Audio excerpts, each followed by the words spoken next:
inspired by my closest friend to revamp the old Passap tutorial cassettes with the aim of assisting numerous beginners. If you are ready for an informative and enjoyable video, sit back and immerse yourself in it, and don't forget to share it with your friends. With this cassette, we would like to help you unpack and assemble your Duomatic 80 or Duomatic SD knitting machine. You'll get to know the important parts of your machine, and you will learn how to thread the machine and get it ready for knitting. Detailed knitting instructions are provided with Cassette 2, enabling you to knit your very first sweater. First of all, a few instructions concerning this cassette. Please listen to the complete section, looking at the corresponding illustrations. If you do not understand any of the instructions, rewind the tape and listen again. When you hear the following signal, please stop the tape and carry out the heard instructions. First, we will assemble the machine stand RT63. If you have a different stand or you mount your machine on a table, omit this part and start with a section unpacking the machine. Open the small box. Take the tray and the instruction sheet out of the box and put it aside. Unpack all other parts that cardboard cover to make sure all parts are taken out of the box. Illustration 1. Put all parts on the table and compare with the illustration. Have you got all the parts? Illustration 2. Pick up screw with the wing nut and remove wing nut. Illustration 3. Place the frame upside down on a table. From below, insert the screw through the square center hole in the frame.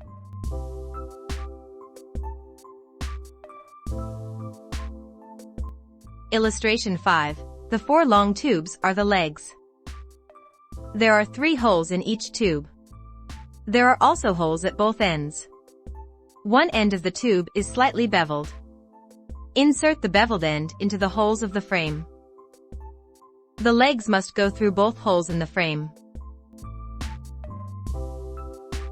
Illustration 6. The holes in the legs should face outwards, as shown in Illustration 6.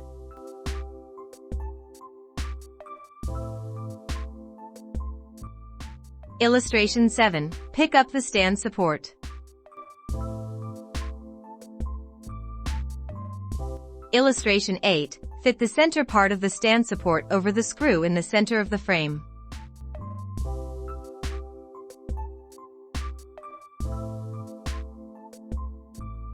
Illustration 9. Fasten loosely with the wing nut.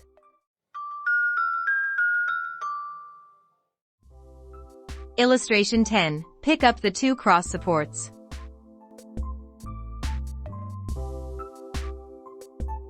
The cross supports are angled at both ends. Illustration 11. Slide the cross support through the open loop of the stand support with the longest angled towards the feet of the stand.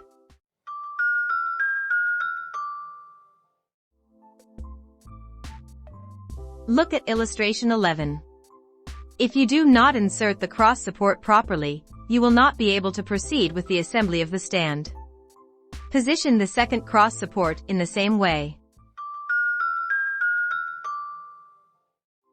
Illustration 12. Bring the cross supports up and fit the knobs of the cross supports into the corresponding holes on the legs. Make sure the knobs fit properly. They must click in place. If you do not hear the click, slightly twist the legs until you do. Illustration 13. The loops of the stand support must be in the center of each cross support. If not, position them correctly in the center.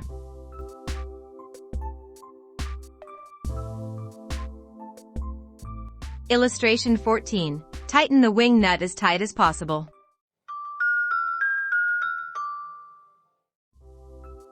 Illustration 15. Install rubber feet onto legs and turn them until the stand is level when it stands on the floor.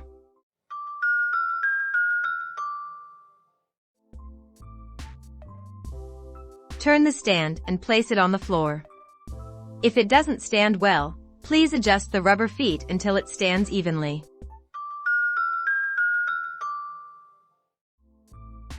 Illustration 16. Pick up both support plates. There is a right and a left-hand support. The larger straight end is inserted in the side of the frame.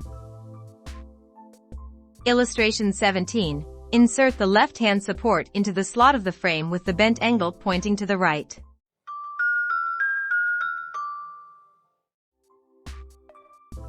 Illustration 18. The support must be pushed through both slots of the frame. One of the DM knobs must be in front, and the other behind the frame, as per illustration 18.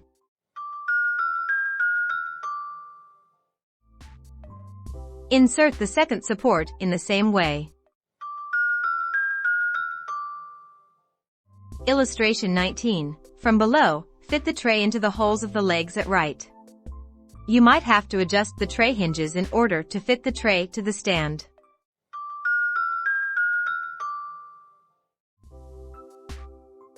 This is it. Compare your stand with illustration 20. Does it correspond? The side with the protruding supports is now the front side of your stand.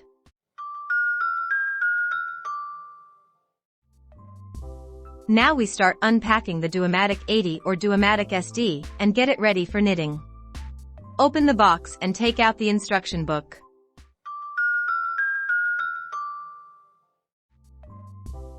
Remove both styrofoam pieces that fit snugly into the box. Under the styrofoam, you will see both needle beds. Illustration 21. Remove both cardboard inserts between the machine and the ends of the box.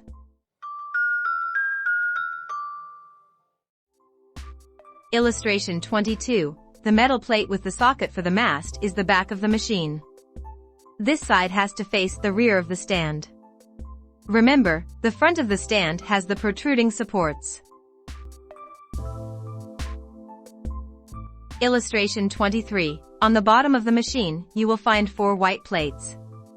The 2 underneath the back bed will go into the square holders on the stand.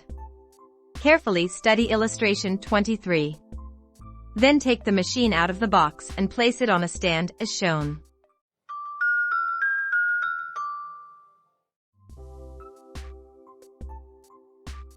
Illustration 24. Attach the machine to the stand with the 2 clamps. From the front, look under your machine. Again, from the front, position the clamps through the openings just above the white plates of the machine underneath the back bed. Tighten as hard as you can.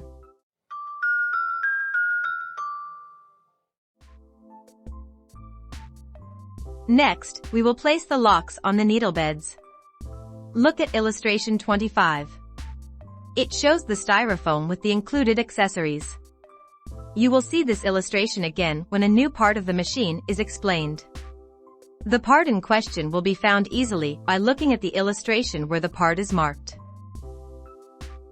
Now, take the back lock out of the styrofoam. You will see 3 white buttons at the lower edge of the lock. The flexible brushes are at the upper edge. Always stand in front of the machine. Hold the lock with the flexible brushes pointing towards you. Illustration 26 shows the situation from above.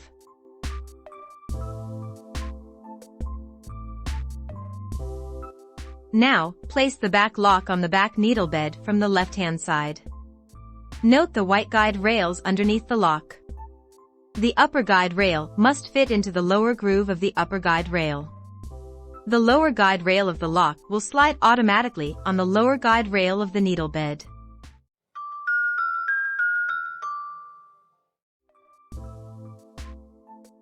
Is the lock in the correct position? If so, the lock will move easily across the needle bed. Move the lock to the far right of the needle bed. Illustration 27. Take the front lock out of the styrofoam. Illustration 28. Slide front lock onto front needle bed in the same way as you did the back lock. The 3 white buttons are also on the lower edge of the front lock.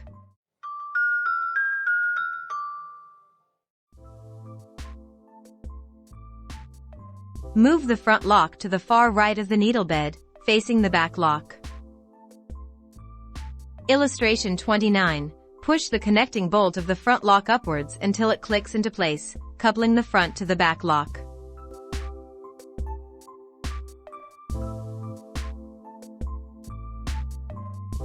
Illustration 30. Take the racking handle out of the styrofoam. For Duomatic 80 only, there is a white cam on the handle. Turn the cam so it points in the same direction as the handle.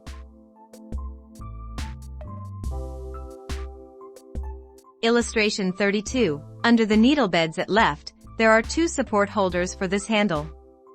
Insert the handle with the handle up into these holders. For Duomatic 80, make sure that the white cam rests between the 2 metal ends of the racking indicator, as shown on illustration 33.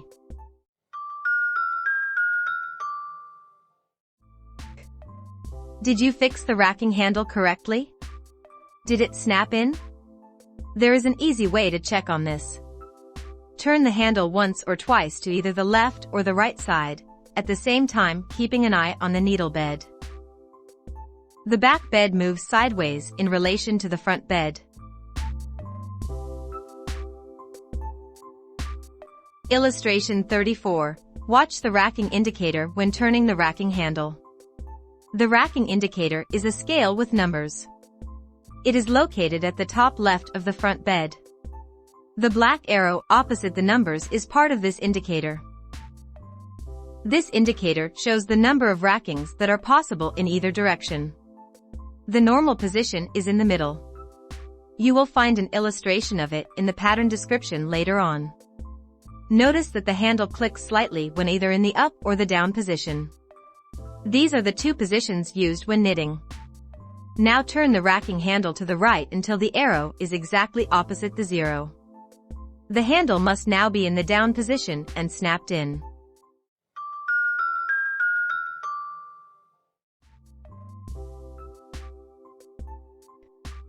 Illustration 35. Now, take the following items out of the styrofoam. A. Brackets for the yarn cups, if they go with your machine. B. The support. C. The mast. D. Yarn guide triangle. E. Tension arms. Illustration 36 shows a total view of how to assemble the yarn tension. Figures 37, 43 are close-up drawings to help while listening to the explanation.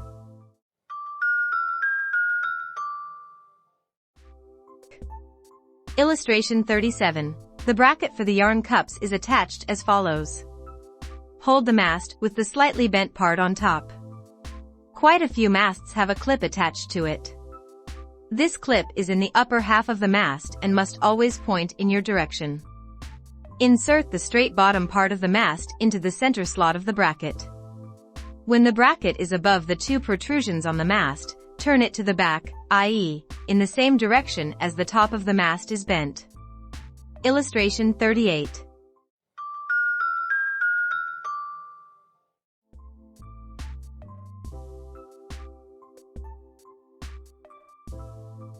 Push the bracket down until it clicks into position.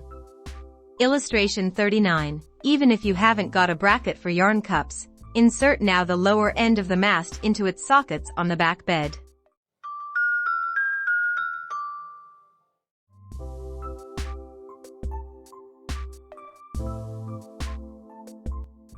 Compare with illustration 39. Check the position of the top of the mast, making sure the bent end is at the top, pointing away from the machine. Illustration 40.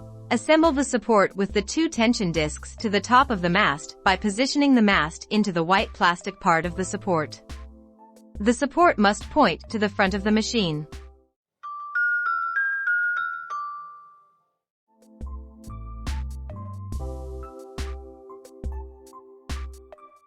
Illustration 41. Insert the white plastic holder with the 2 tension wires from above into the slot at the back of the support. Be sure the wires are pointing to the front.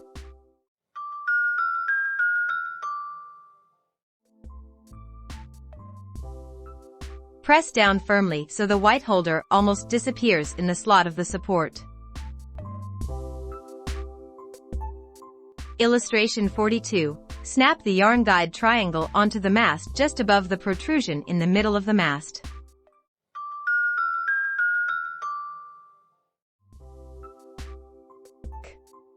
Slide the clamp down until it rests on the protrusion. Illustration 43. Place yarn cups on the bracket.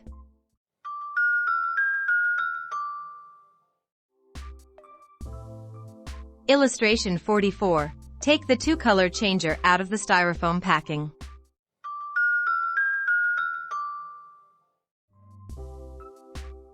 Illustration 45. At the far right, under the back needle bed, you will find two wing nuts. Loosen these without removing them.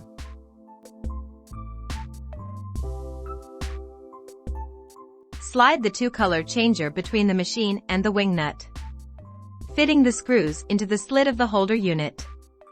Tighten the wing nuts firmly. Illustration 46. Take both eyelets out of the styrofoam.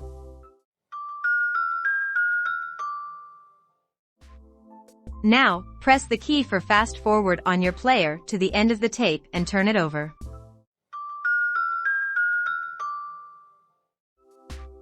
Illustration 47. Let's have a close look at the feeding eyelet. The bottom has a narrow silvery metal end, and the grouped black larger part is the top. On the middle part, there are two fine rings. These two rings of the feeding eyelet must be between the two clips of the holder. Illustration 48. Now, from the left, put the feeding eyelet into the left holder.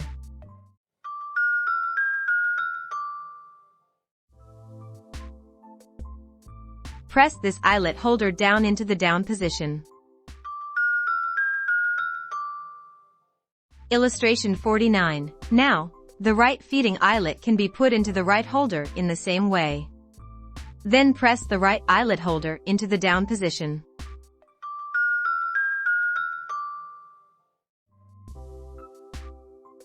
Illustration 50. Lift all remaining accessories out of the styrofoam, i.e., the orange and black strippers, a piece of paraffin wax, special oil, and a plastic bag with small accessories. Place them on the tray of the stand.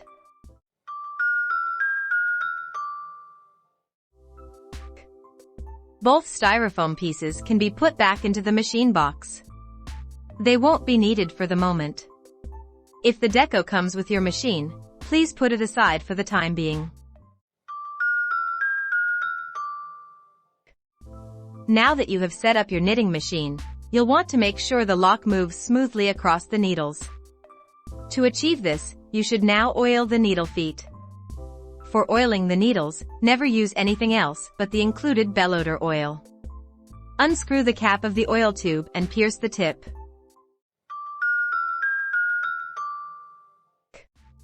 Look at illustration 51 and compare it with your machine. Above the center rail, you see the bump at the lower end of the needles. These are the needle feet. The needles can be moved by grasping the needle feet and pushing them up and down. Illustration 52. The other end of the needle is called the needle hook or latch hook. This is where the stitches are formed when the lock moves across the needles. For oiling, bring all needles down as far as possible. Then guide the oil tube along the needle feet.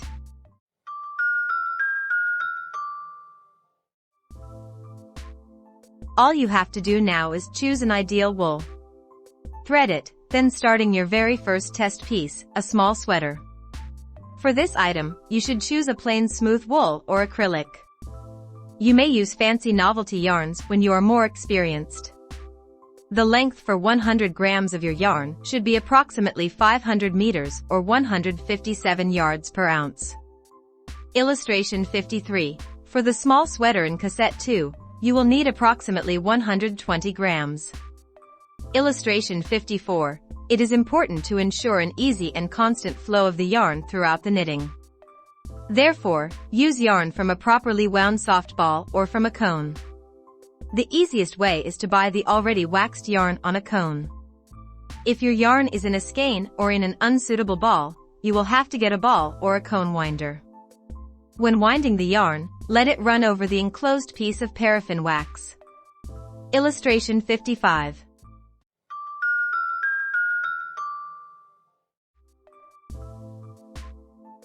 Always start with the end of the yarn coming from the center of the ball. The yarn must flow freely and smoothly without pulling or stretching. Illustration 56.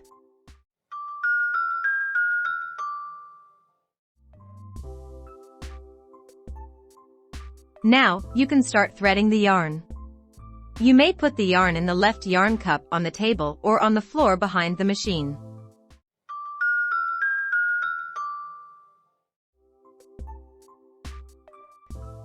Open the plastic bag with small accessories and get out the double-decker needle. Illustration 57. This is a needle which has eyelets on both ends.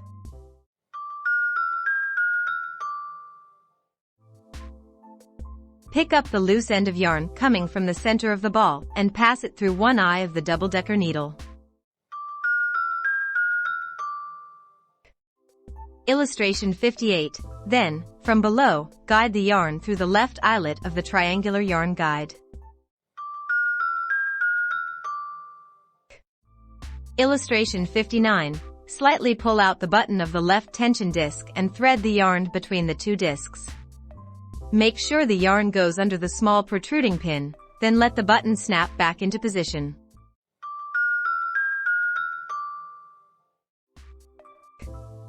Illustration 60. Guide the yarn through the small eyelet at the front of the support.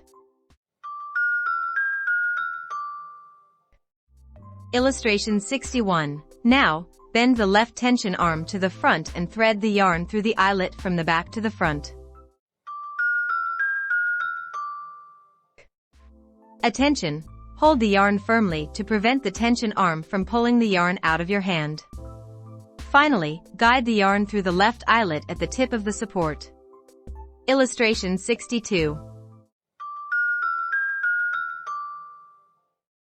Take the left feeding eyelet out of its holder by pressing it to the left, still holding the yarn with the other hand. Illustration 63. Pass the yarn through this eyelet, starting from the top and holding the eyelet very firmly.